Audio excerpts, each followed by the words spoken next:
So a couple of interesting things have happened since I brought this new 2020 Chrysler 300 home. One of them was a neighbor asking me why I was driving an older car this week.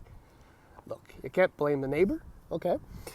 The Chrysler 300 is, it dates back to the 2005 model year. The car was introduced in 2004, and the visual links between the two cars are absolutely evident. This is the quote-unquote second generation car, which was introduced for 2011, and the last facelift was back in 2015. So why I'm driving an older car this week? It's not a completely invalid question. But the more interesting thing in my opinion, is that just the following day, another neighbor, she said that this car is beautiful. And in fact, in reality, it absolutely is. And you know what it is? It's a large, handsome American sedan, like Ford, Chrysler, and GM used to know how to do. And at this point, only FCA knows how to build these things, because Ford has abandoned cars altogether and GM is well on its way to doing that. So that leaves the Dodge Charger and the Chrysler 300. And what is it? It's the proportions, the width, the length, the combination of bright work and this beautiful velvet red color, the long flat hood, the medium-sized overhangs, if you will, everything about this car. It's already retro, and it's not that old. And the best angle, I think, is right here in the back. And I absolutely love these throwback kind of wings on the rear quarter panels at the top. It is a beautiful car, absolutely. So let's get right into pricing. Base price for 2020 Touring in Canada is $40,090. In the US, same car, $30,040. Now, my opinion, that's a heck of a lot of money for one of these, but fear not, just go on the website and you'll see discounts of $4,000 to $5,000 just for visiting Chrysler.ca or Chrysler.com, whatever. At the very other end of the spectrum, there's the Chrysler 300C, yes, with the Hemi V8. It starts for $53,890 in Canada, $41,995 in the US. The V8 is optional on the S, but I won't talk about that because I want to talk about this car. This is a limited, so the top trim V6 model. It's quite loaded. Cooled heated seats, leather, Apple CarPlay, Android Auto, 8.4-inch Uconnect. This specific car actually has a few options, no doubt. All-wheel drive being one of them. It's got the Uconnect 4 with the navigation, panoramic sunroof, blah, blah, blah, so on, safety equipment and stuff, for a grand total of $55,500. Ouch. That's a lot of money for this car. But it's beautiful. Still looks elegant, but I don't know. Let's do the usual tour. All right, so the trunk lid opens up to 16.3 cubic feet of trunk space, 460 liters, which is disappointingly small for the overall size of the car, but it'll serve. You can't stick like 9 bodies in there. You have to buy a second one. Anyway, I digress as usual. Now, so I said velvet red, mocha leather interior. Beautiful combination.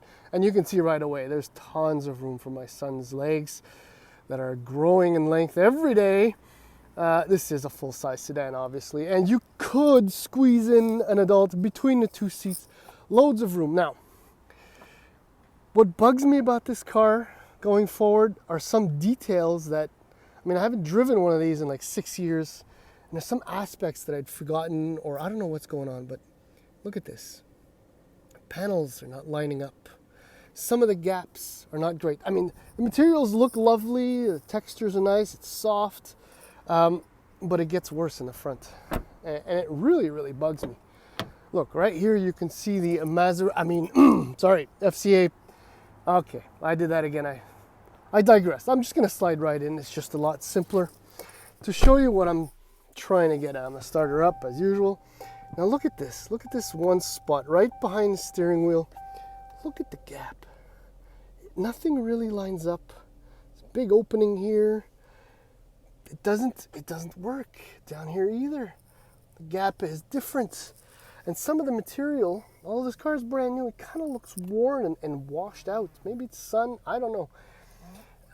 Again, this doesn't line up. It's not completely flush with each other. I was not expecting this. Look, I'll just right away address visibility. The mirrors are actually fairly small, and the base of the pillar for the size of the car is not that bad. So visibility is generally good.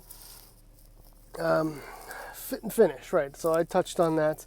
Well, there's your 8.4-inch Uconnect 4 screen, which is as brilliant as always. All your apps are there. Everything is touchscreen accessible. You have redundant HVAC controls here, which are fantastic. That it works. Storage is decent. This is a fairly okay size. I mean, if I reach down here and remove that, pretty good. Door bins are okay, and the seats are comfortable. I'm honestly still now, like 3 days after I noticed the fit and finish in this thing, I'm still very disappointed, especially since they've been building the car for so many years. But thankfully, that might very well be, that and the pricing, be the only issues with this car. So let's take her for a spin.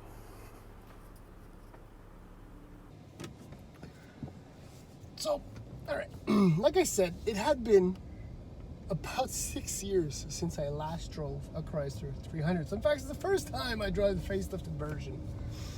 And on that front, contrary to the fit and finish, some of the plastics down here too on the center console they don't line up again. The gaps are huge.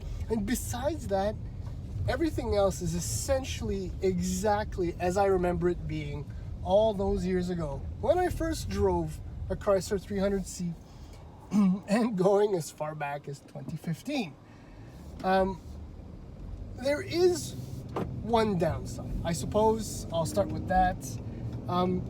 This is, as I've said, an older car. Now, although the platform itself is an evolved, slightly older Mercedes-Benz platform, it's still really, really good. However, its age cannot be completely hidden. And what the giveaway is that although this car is still very smooth, very relaxed on the road, refined, comfortable, and all that, there is an edge. How can I explain this? You get to the limits or to the crossing of the dampers compensating for the structure relatively quickly. And on this relatively smooth road, I can sense it. I can feel it, not sense it, feel it. And that's when the dampers kind of get through that initial travel dedicated to comfort and then get into the portion where it's actually absorbing excess vibrations and whatnot due to the age of the platform. But even so, and I'm repeating myself, the ride quality is still really good. And the handling is quite nice as well. Now, FCA's 3.6 liter engine has won numerous awards, and it remains an excellent engine.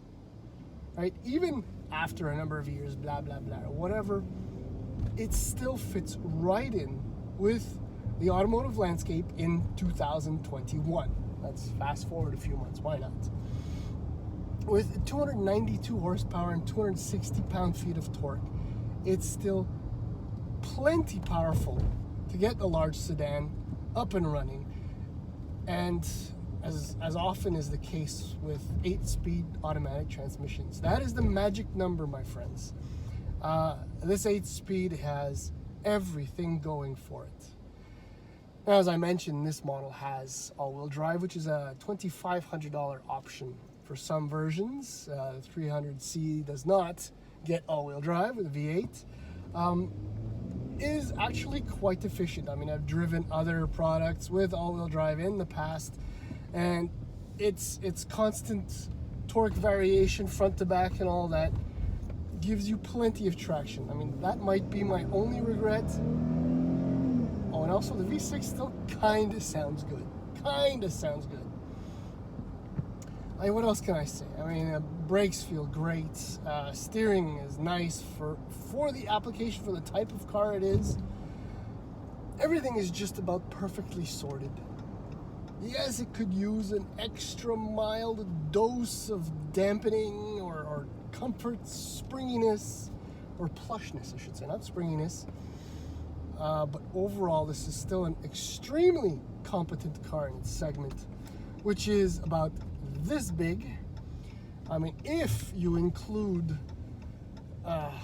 you could probably still find a Buick Regal or two, Nissan Maxima, Toyota Avalon, and I mean, yes, it's twin Dodge Charger.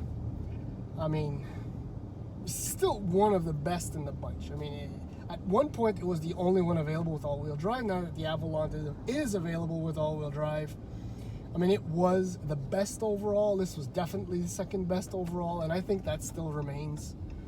If you want something comfortable, elegant, yes, I know the Maxima is like a four-door sports car, blah, blah, blah. I don't necessarily believe that, but anyhow, this is still a very competent car. And to be quite honest, and I will end on this, there is no reason why you should ever pay full retail for one of these when they're brand new. That's it.